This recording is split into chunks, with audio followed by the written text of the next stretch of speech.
Hey everyone, Mango7Roll here. How we doing today? We're actually going to take a look at the Legendary Hero banner coming up. At least my predictions. I'm going to be wrong. Just going to straight up tell you that I'm going to be wrong. This one's really hard to figure out, and we're going on assumptions that they're going to follow the same pattern they've been doing. So let's start off with blue here, and again, this is a really difficult one. It wasn't as easy to predict as the others. The others kind of just fell into place so easily. Like, I think the last one I predicted 80-90% of it, even to the point of the Legendary Hero that was coming as well.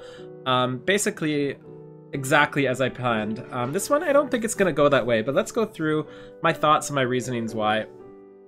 So, the first decision I had to make was whether or not they were going to put both summer units in the same banner, and I thought they're going to split it up, so we're going to go with that. We're going to go 2 and 2, 2 Ylissine Summer and 2 Norine Summer in this banner.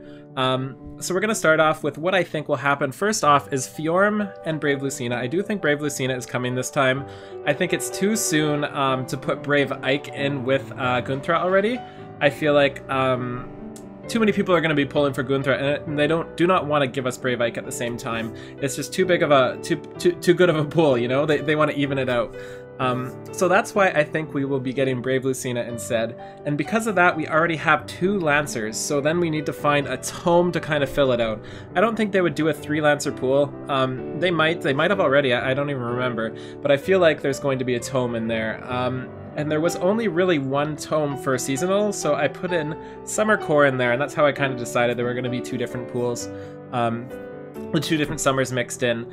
So those are my blues. I think it's obviously 50-50 chance, assuming they follow the same patterns on if we'll get Brave Lucina or Brave Ike.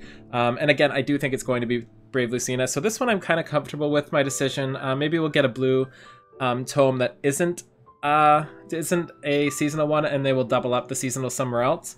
Which they have done before twice, I think, in reds before, but this time there was a red in the seasonal, so that kind of shakes things up. If they do not do this, I think they'll do somebody like Delthea instead. Maybe even Lind. So next up here, let's take a look at the greens. And this one, I wasn't sure at all. This one, I'm just kind of flipping a coin, you know? I do think Gunnthrá is obviously going to be there. And then we throw in the seasonal unit and Young Tiki, Summer Tiki, some sort of Tiki, with a melon, of course. And then the third was very difficult. I chose Dorcas. There were a lot of options, specifically tome options, but none of them were too exciting, you know? I wasn't too excited about them, and I do think they want people pulling for Gunnthrá at this point, but I don't think they want to reward them too much. And I think Dorcas is kind of that middle ground with fantastic fodder, fantastic unit, but not somebody everybody super wants. So I think that's a really good option for the green there. Summer Tiki is actually one of my favorite seasonal units, and probably the one that I use pretty close to the most right now. I use her every single arena assault, and that's because she is fantastic against Faye, and she is fantastic against Noe. She handles both of those just perfectly, so just as a side note, if you think you won't use Summer Tiki, think again, because she's just awesome. My +01 just handles the +10s no problem, and it is my #1 go-to Tiki counter, or not Tiki counter, not Tiki counter. She will get slaughtered by Tiki. My #1 go-to Noe counter. Next up here, let's go to the red, and this one, I had a real tough time with this one. I wanted to throw in Mia in here, but I just didn't see it happening this soon. I know there's Dorcas right there, but I just don't think they're gonna throw Mia in this one. I do think they're going to have Summer Leo in here as well, and I do think Elincia is a fantastic choice for this. But the other part that kind of worries me about Elincia is there is the banner with the movement types after, and I feel like Elincia is going to be in that, so I don't know if doubling up on those is smart. Either way, I didn't really think of any good options. And then the Sanaki is in there. Sanaki, one of the 2 is in there because her weapon has that wonderful refining upgrade now, and I think they really want to look into that and kind of focus on refinery upgrades. The other one I was thinking of was Katarina, just somebody harder to get. I think they were going to throw on the spot, specifically because so many people want those units, and nobody really wants Summer Leo. I'm sure a lot of you do, and I did as well, but he's not very good, so they want to kind of get people that try to go for that. There is that, yes, and there's also, of course, the chance of a legendary fire hero. I do think they will go with a fire one before a colorless, and I could be very wrong, and I think I might actually be wrong as I'm looking at my next options for colorless here. And if that happens, I think it will replace the Sanaki there. Actually, it might even replace a Lindsay. I don't even know, guys. We're just going through my predictions here, and they're all over the place because this one is tough to predict. Especially since we have to assume so many things, and what we're assuming may be wrong. But it is what it is. I've been asked this 1,000 times, so I figure why not kind of put it on paper for you guys. Next up here, we have the colorless, and boy oh boy is this one ugly. And this is kind of why I feel like they're going to add a legendary healer soon.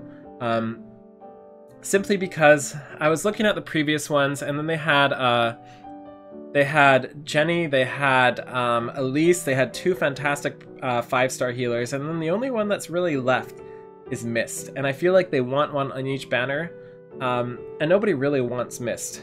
She's not people's favorite. I have 3 of her already, just like, I cannot handle another one of her. So this was the tough part. I feel like we're either going to get Frederick or Gaius. I don't think they'll double up, because then nobody would pull for those 2. So I think they want to split this up between the 2 banners. And then Takumi, I feel like they want a strong bow. He's also fodder, which is good. A lot of people do really need close counter fodder, so that's fantastic that he's in there too. But the other units aren't very good, and I think this will be the one nobody really wants to summon for, which is why I'm kind of rethinking where the legendary hero will go. If the legendary hero goes into here, it will continue the theme of having really poor seasonal units with the chase legendary unit. So I think that's a pretty good possibility there of that legendary healer or legendary something or other. Maybe it's an armored healer. Maybe she's a paladin. I have no idea. But maybe that replaces Mist from there. Could be wrong. I have no idea. There's a very good chance I'm like 90% wrong on this as opposed to 90% right last time. But that's what I think. And also, I think Takumi is a great shot there. There's a couple others that could have fit the bill, like Faye. I can't even remember who else, but there was a couple I was thinking of, but none of them really struck as much as Takumi did for me. I really felt like Takumi would be there. And then, of course, we have the Gaius there as well, or Frederick, one or the other. Obviously 50-50 there. I chose Gaius simply because I think people kind of like him more than Frederick, and I feel like the others on this banner aren't very good for colorless, so it needed that little tip. Anyway, those are my thoughts. Please let me know in the comments below what you guys think, how wrong you think I am, and feel free to come back in 2 days, 3 days, a week, however long it takes for them to reveal this for us, and let me know how wrong I am. I really appreciate when you guys tell me I'm wrong. It just makes me feel all fluffy inside and everything. Anyway, have a wonderful day, guys. Talk to you next time. Feel free to like, comment, subscribe, and I will see you guys tomorrow. Bye now.